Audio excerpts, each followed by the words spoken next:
প্ৰাণৰ শিল্পী জুবিন গাৰ্গৰ 53 সংখ্যক উপজা দিন অহা 18 নৱেম্বৰ তাৰিখে আমি ৰাজ্যজুৰি কিছু গঠনমূলক কাৰ্যসূচীৰে আয়োজন কৰাৰ সিদ্ধান্ত গ্ৰহণ কৰিছোঁ। 53 সংখ্যক উপজা দিনৰ উপলক্ষে ভাৰতীয় জনতা পাৰ্টি অসম প্ৰদেশে আমাৰ সকলো জিলা সদৰ আৰু সম জিলা সদৰত 53 স্থানত কমেও 53 জন কাৰ্যকৰ্তাই ৰক্তদান কৰিব আৰু ৰক্তদান কৰি প্ৰাণৰ শিল্পীগৰাকীলৈ শ্ৰদ্ধাঞ্জলি যাচিব।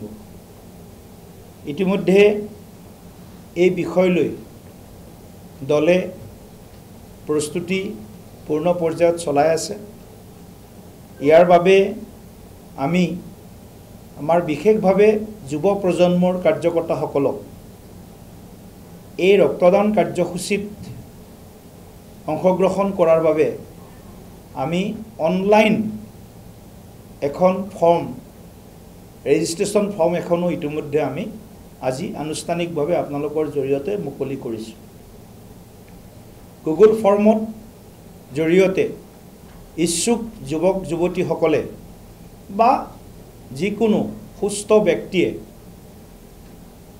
প্ৰাণৰ শিল্পীগৰাকীলৈ শ্ৰদ্ধাঞ্জলি জ্ঞাপন কৰি নিজৰ ৰক্ত দান কৰি আন এজন ব্যক্তিৰ জীৱন বচাবৰ কাৰণে এটা বিনম্ৰ প্ৰয়াস আমাৰ দলৰ ফালৰ পৰা কৰা হৈছে।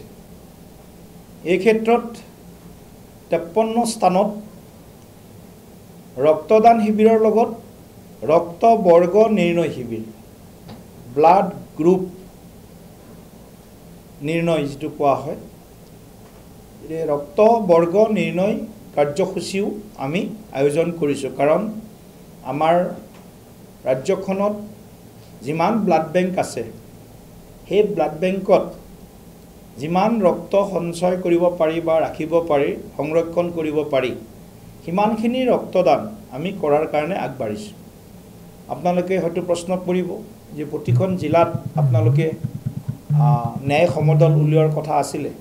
আমি 8খন জিলাত ইতিমধ্যে ন্যায় সমদল উলিয়াইছোঁ আৰু আপোনালোকক আগতো কৈছিলোঁ যে 28 তাৰিখৰ পিছত আমি এবাৰ ৰিভিউ কৰিম, কৰি পৰৱৰ্তী আমাৰ ছেকেণ্ড ফেজটো আমি ল'ম নে নল'ম সেই গোটেই কথাখিনি আমি আলোচনা কৰিছোঁ। ইতিমধ্যে আপোনালোকে আমাৰ 8টা স্থানৰ কাৰ্যসূচী আপোনালোকৰ মাধ্যমত অসমৰ ৰাইজে দেখিবলৈ পাইছে। ন্যায় সমদল ন্যায়ৰ বাবে হাজাৰ হাজাৰ লোকে বিভিন্ন জিলাত